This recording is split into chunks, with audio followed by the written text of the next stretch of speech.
नमस्कार दोस्तों, स्वागत है आप सभी का। आज हम लाए हैं आपके लिए श्रीमद् भगवद गीता के 8वें अध्याय की रोचक और प्रेरणादायक बातें। इस अध्याय में भगवान श्री कृष्ण हमें बताते हैं मृत्यु के समय का महत्व और आत्मा की यात्रा के बारे में। गीता का 8वां अध्याय अक्षर ब्रह्म योग हमें ब्रह्म, आध्यात्म और कर्म के गहरे अर्थ समझाता है। आइए मिलकर समझें भगवद गीता के इस अद्भुत ज्ञान को। अर्जुन उवाचु किं तत् ब्रह्म किम अध्यात्मम किं कर्म पुरुषोत्तम उअधिभूतं च किं प्रोक्तम अधिदैवम किमुच्यते। बेशक प्रश्नों की कोई कमी नहीं है और उत्तर भी उतने ही अनगिनत हैं। जहां प्रश्न समाप्त होते हैं वहीं सच्चे ज्ञान की शुरुआत होती है। कृष्ण ब्रह्म, कर्म और अध्यात्म की गहरी बात कर रहे हैं जिसे अर्जुन समझने की कोशिश कर रहे हैं। ये ऐसे विषय हैं जिनको समझने के लिए योगी कई जन्मों तक साधना करते हैं। पर दोस्तों, सिर्फ समझना ही काफी नहीं है। इस ज्ञान को अपनी जीवन शैली में अपनाना भी महत्वपूर्ण है।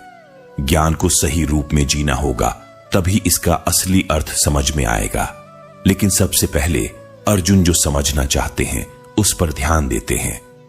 अर्जुन पूछते हैं, हे पुरुषोत्तम, वह ब्रह्म क्या है, अध्यात्म क्या है, कर्म क्या है, अधिभूत क्या है और अधिदेव कौन है। यह जानने की उत्सुकता अर्जुन के मन में है और यह जानने के लिए हम सभी को कृष्ण के उत्तरों की ओर ध्यान देना चाहिए, जो हमारे जीवन में भी प्रकाश फैला सकते हैं। अधियज्ञ कथं कोत्र देहेस्मिन् मधुसूदन उपप्रयाण काले च कथं ज्योसी नियतात्म भी।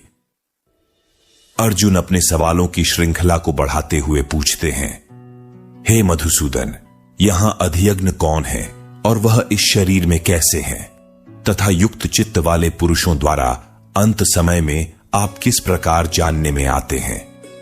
दोस्तों, अर्जुन जानना चाहते हैं कि जो पुरुष अपने चित्त, अपने मन को संयम में ले आते हैं, उन्हें कंट्रोल में कर लेते हैं, वह पुरुष अंत समय में कृष्ण को कैसे जान पाते हैं। ऐसा क्या होता है अंतिम समय में कि उन्हें कृष्ण का ज्ञान हो जाता है।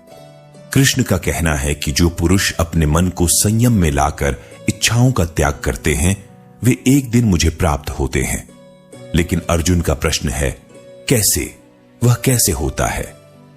श्री भगवानुवाच वक्षरम ब्रह्म परमम स्वभावोध्यात्म मुच्यते उभूत भावोद्भव करो विसर्ग कर्म संज्ञित।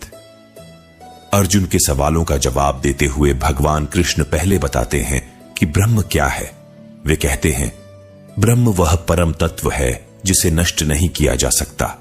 वह सदा अक्षय है, जिसका मतलब है कि जो कभी खत्म नहीं होता। फिर कृष्ण अध्यात्म की परिभाषा बताते हैं। वे कहते हैं, अध्यात्म का मतलब है अपनी आत्मा के असली स्वरूप को जानना। इसके बाद कृष्ण कर्म के बारे में समझाते हैं। वे कहते हैं, कर्म वह है जो हमारे अंदर की इच्छाओं को जन्म देता है। जब हम अपने स्वभाव की वजह से उत्पन्न इन इच्छाओं का त्याग करते हैं तो उसे कर्म कहते हैं।